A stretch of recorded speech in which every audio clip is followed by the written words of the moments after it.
마가복음 15장 42절부터 47절까지 15장의 마지막 절까지입니다.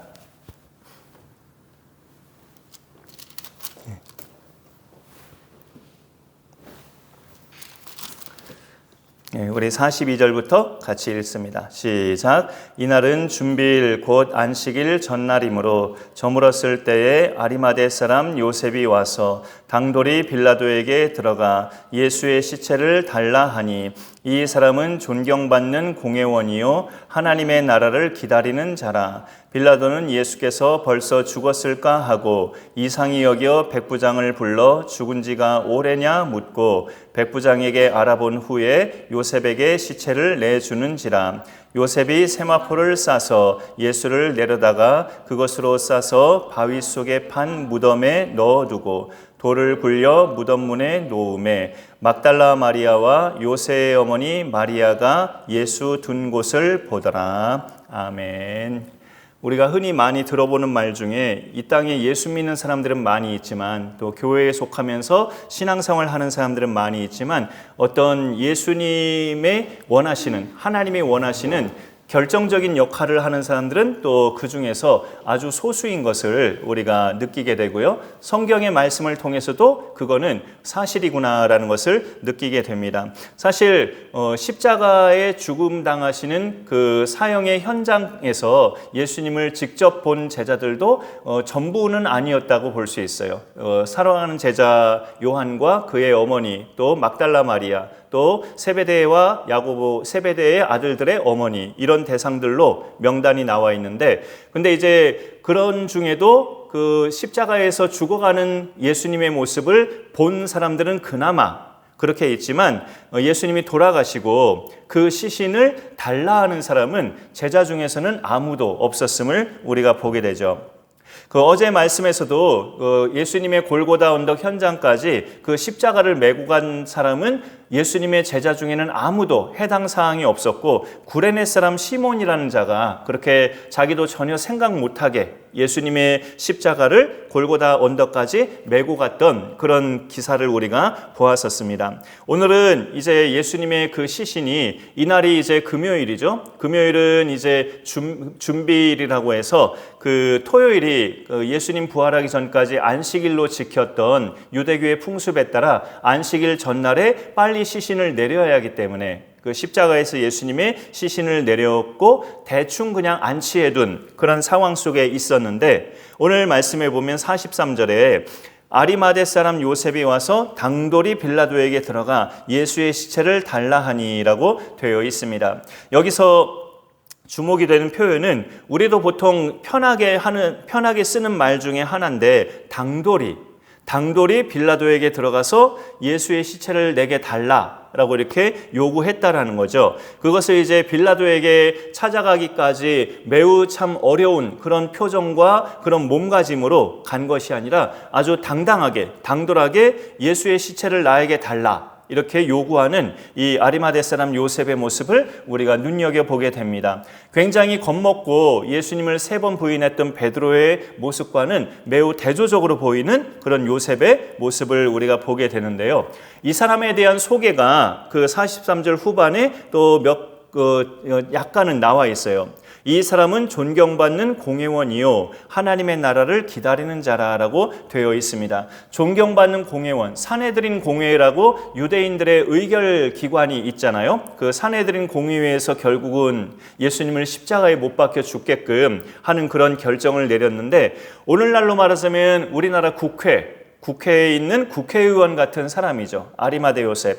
근데 우리나라의 국회의원들은 우리 국민마다 생각하거나 평가하는 것이 조금씩 다를 수 있겠지만 그들의 그 입장은 이런 거죠. 어찌 보면 대세를 그냥 따라가죠. 자기 혼자서 어떤 혁신을 일으키거나 자기 혼자서 어떤 계몽가가 되거나 남들 눈밖에 나고 모욕을 당해도 그런 것들을 다 걸고 뭔가를 일으키려는 그런 사람보다는 그냥 대세를 그냥 따라가는 그런 모습을 우리가 참 어찌 보면 많이 보지 않습니까? 국회의원급에 있는 사람들을 보면. 그런데 이 아리마대 사람 요셉은 이 유대 사회에서의 말하자면 국회의원인데 공회원의 사내들인 공회의 공회원으로서, 그런데 하나님의 나라를 기다리는 자라고 되어 있어요. 하나님의 구원을 사모하며 기다리는 자로 여기서 말씀되고 있습니다.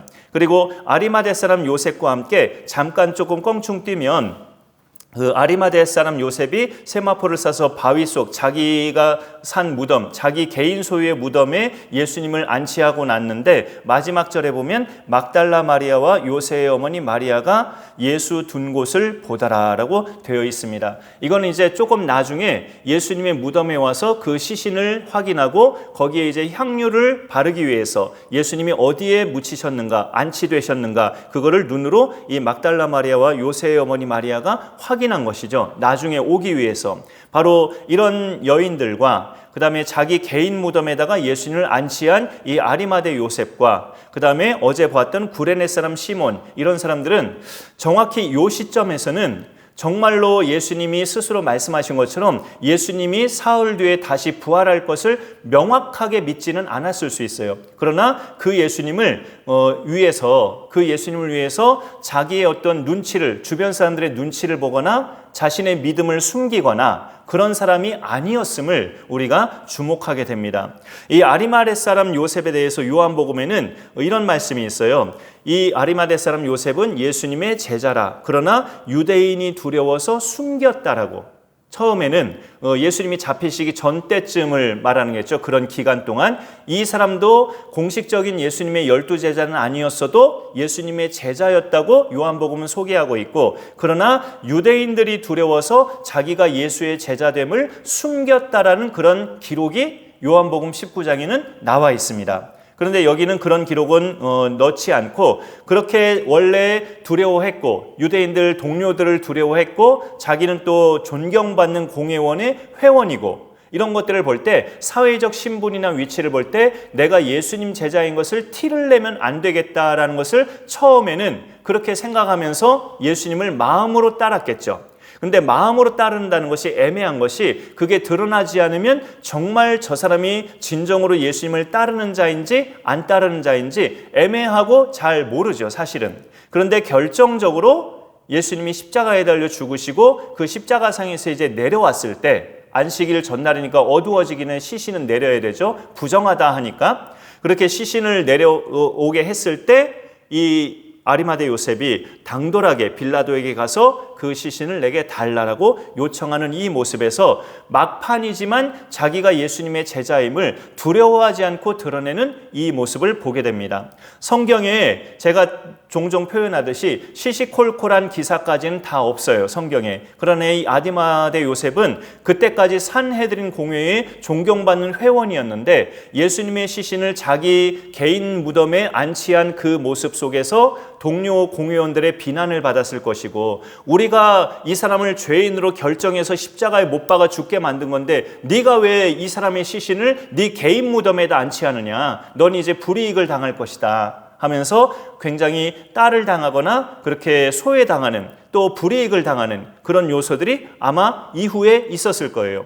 그리고 이 사람 말고 여기는 나와 있지 않지만 요한복음에 또 한 사람이 나오죠. 바리새인이었고 관원이었던 니고데모가 같이 나옵니다. 아리마대 요셉을 소개하는 그 본문에서. 니고데모도 요한복음 3장에 보면 유대인들의 시선이 두려워서 밤중에 예수님을 찾아갔죠. 밤중에 예수님을 찾아가서 여러 가지 많은 이야기를 나누는 끝에 예수님이 복음을 소개해 주셨는데, 그 니고데모도 처음에는 동료 유대인들의 시선이 두려워서 자기가 예수님을 좀 비범하게 생각하고 그분을 좀 뭔가 믿고 싶어도 쉽게 드러내지 않았던 사람이에요. 그 니고데모나 이 아리마대 요셉이나 어찌 보면 예수님이 살아계실 때가 아닌 십자가에서 이미 죽으신 그 기간 동안이었지만 그때라도 용기를 내면서 자신들이 예수님의 제자임을 드러내는 이 모습은 우리가 참 눈여겨볼 만한, 우리가 예수님을 이 시대에 믿는 자들로서, 이 시대에 예수님의 제자로 살아가는 자들로서 이 두 사람의 행적과 기록도 참 눈여겨볼 만한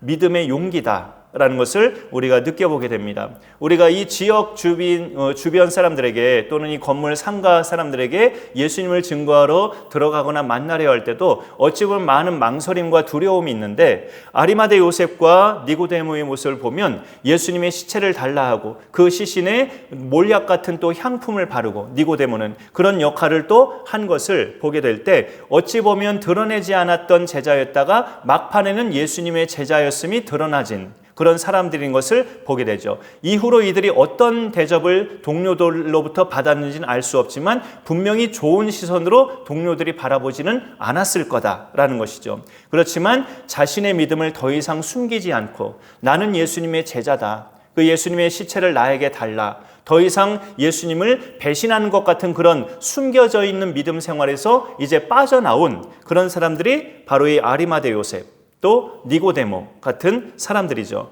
성경에 많은 중심이 될 만한 인물들이 많이 기록되어 있지만 그 중심되는 인물 사이사이에 나오는 또 요긴한 인물들이 참 많은데, 복음서에서는 바로 이런 요셉 같은 사람, 니고데모 같은 사람이 그런 또 제자들 못지않은 예수님의 제자였음을 우리가 여기서 보게 되는 것입니다. 자신의 사회적 신분이나 대세나 또 백성들로부터 애당초 존경받는 공회원이었는데 그 모습을 그대로 지켜나가도 상관없잖아요. 어찌 보면 자기가 이 땅에서 사는 동안에는. 그러나 그런 것들을 어찌 보면 과감하게 내려놓은 겁니다. 그 예수의 시신을 내 무덤에 안치하겠다, 이분은 나의 스승이다, 나는 이분의 제자다라는 것을 이 막판에 드러내면서 자신의 모든 이제까지 누렸던 사회적 신분을 어찌 보면 과감하게 내려놓은 그런 결정인 것을 여기서 보게 되는 것이죠. 이 사람도 결국은 사흘 뒤에 3일째 되는 날에 예수님의 부활을 소식을 들었을 것이고 목격했을 거예요. 예수님의 제자였기 때문에. 그런 내용을 우리가 여기서 함께 들여다보면서 예수님의 그 죽으심과 부활, 지금 시대는 우리가 다시 오실 예수님을 기다리면서 예수님을 믿는 믿음으로 살아가고 있지만, 그 예수님의 사람으로서, 예수님의 제자된 그리스도인으로서 우리는 이 땅에서 사는 동안에 예수님을 위해서 그 기회가 닿을 때 어떤 결정적인 역할을 내가 하는 사람이 될 것인가, 이거를 마음속에 담고 살면 그런 기회가 왔을 때 그 역할을 우리는 하게 될 겁니다. 교회를 어떤 든든히 세워가는 일이거나, 좀 거의 무너져가는 듯한 교회인데 그걸 든든히 세워가는 일이거나, 또 다른 어떤 영혼들을 예수께로 인도하는 일이거나, 분명히 아리마대 요셉 같은 또 니고데모 같은 그런 역할을 어떤 결정적인 순간에 우리도 할 수 있다는 거죠. 그리고 하나님은 이 땅에 사는 동안에 우리에게 그런 기회들을 반드시 주실 것입니다. 그러면 우리가 평소에 늘 그것을 담고 그것을 기도 제목으로 삼고 하나님 앞에 구하면서 살아갈 때 그런 기회는 우리에게도 오는 것이고, 그 기회가 왔을 때 당황하지 않고 태연하게, 의연하게, 이 아리마대 요셉을 표현을 빌리자면 당돌하게 우리가 해나갈 수 있을 것입니다.